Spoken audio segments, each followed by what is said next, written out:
पंतप्रधान नरेंद्र मोदी यांनी सभागृहात प्रस्ताव मांडल्यानंतर भाजप नेते ओम बिर्ला यांची आवाजी मतदानाद्वारे 18व्या लोकसभेच्या अध्यक्षपदी निवड करण्यात आली आहे।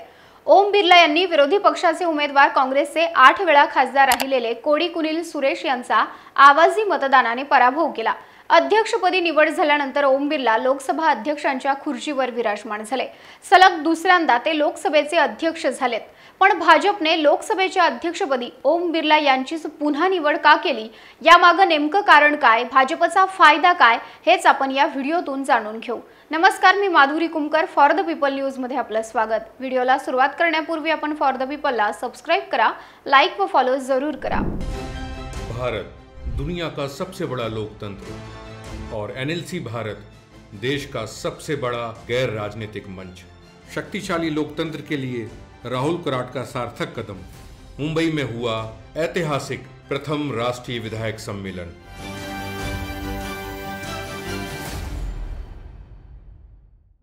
राजस्थानमधील कोटा लोकसभा मतदारसंघातून सलग 3 वेळा खासदार म्हणून निवडून आलेले ओम बिर्ला हे लोकसभा अध्यक्षपदासाठी भाजपची पहिली पसंती ठरलेत।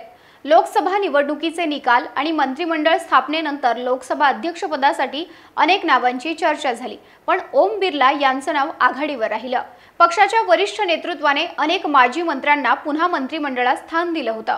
त्यामुळे ओम बिर्ला यांना लोकसभा अध्यक्षपदाची खुर्ची पुन्हा मिळणार असल्याचं त्यांच्याकडून स्पष्ट झालं। याचं प्रमुख कारण म्हणजे बिर्ला यांच्या कामावर भाजपचं नेतृत्व पूर्णपणे समाधानी होतं। लोकसभा अध्यक्षपदाच्या त्यांच्या पहिल्या कार्यकाळात सभागृहाचं कामकाज चांगल्या पद्धतीने चालवणारे आणि सर्वांना बरोबर घेऊन जाणारे म्हणून ओम बिर्ला यांची प्रतिमा निर्माण झाली आणि आता सलग दुसऱ्यांदा लोकसभेचे अध्यक्ष बनून ओम बिर्ला यांनी आपल्या नावावर नवा विक्रम केलाय। सलग 5 वर्षे लोकसभेचे अध्यक्ष राहिल्यानंतर दुसऱ्यांदा अध्यक्ष बनलेले ते देशातील दुसरे खासदार ठरलेत।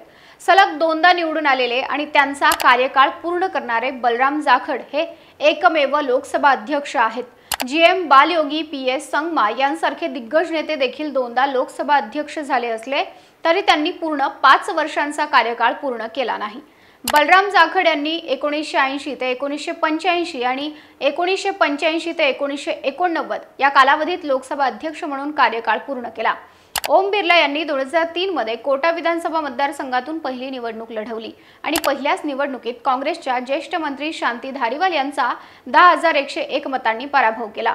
त्यानंतर 2008 मध्ये त्यांनी कोटा दक्षिण विधानसभा मतदारसंघातून काँग्रेसचे ज्येष्ठ नेते आणि मंत्री राम किशन वर्मा यांचा 24,252 मतांनी पराभव केला। 2013 मध्ये त्यांनी कोटा दक्षिण मधून निवडणूक जिंकली। पुढे 2014 मध्ये भाजपने कोटा बुंदी लोकसभा मतदारसंघातून ओम बिर्ला यांना खासदारकीचं तिकीट दिलं आणि बिर्ला यांनी काँग्रेस पक्षाचे खासदार इज्जराज सिंह यांचा 2,782 मतांनी पराभव केला।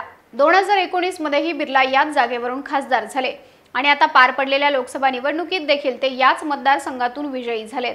लोकसभेमध्ये मायक्रोफोन बंद झाल्यामुळे ओम बिर्ला प्रसिद्धीच्या झोतात आले होते। 2023 मध्ये राहुल गांधी जेव्हा लोकसभेमध्ये बोलत होते तेव्हा पंतप्रधान नरेंद्र मोदी आणि गौतम अदानी यांना मित्र म्हणत त्यांनी पंतप्रधानांवर निशाणा साधला होता आणि यानंतर सत्ताधारी पक्षात खळबळ उडाली होती। त्यानंतर राहुल गांधी आपलं भाषण संपवून आसनावर बसले तेव्हा ओम बिर्ला म्हणाले होते की स्पीकर साहेबांनी माईक बंद केला असं कोणीही बाहेर म्हणू नये, ही चांगली गोष्ट नाही।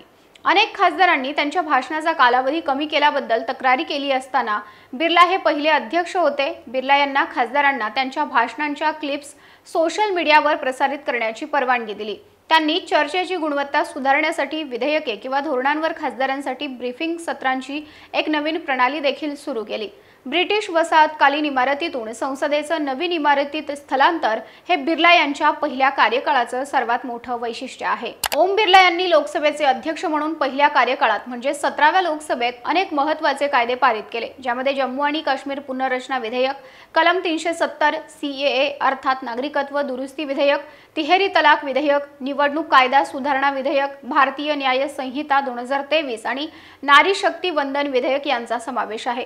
यासह महिलांसाठी 33% आरक्षणासोबतच त्यांनी संसदेत अनेक महत्त्वाचे कायदे पारित केले आहेत।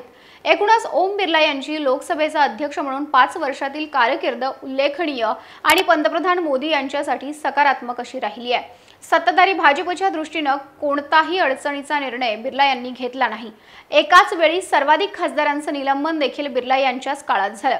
यावेळी तर पंतप्रधान नरेंद्र मोदींना आघाडीचं सरकार चालवायचं आहे, त्यामुळे सभागृहातला रिमोट कंट्रोल आपल्याच हातात राहील अशा पद्धतीनं काम करणारा लोकसभा अध्यक्ष भाजपसाठी फायद्याचा ठरणार आहे। ओम बिर्ला यांनी गेल्या 5 वर्षात ही भूमिका इमाने इदबारे पार पाडल्यामुळे यावेळी देखील त्यांच्या गळ्यात भाजपनं लोकसभा अध्यक्षपदाची माळ घातली आहे। तुम्हाला याबद्दल काय वाटतं ते कमेंट बॉक्समध्ये लिहून कळवा। व्हिडिओ आवडल्यास लाईक करा आणि अशाच नवनवीन व्हिडिओजसाठी फॉर द पीपलला सबस्क्राईब करायला विसरू नका।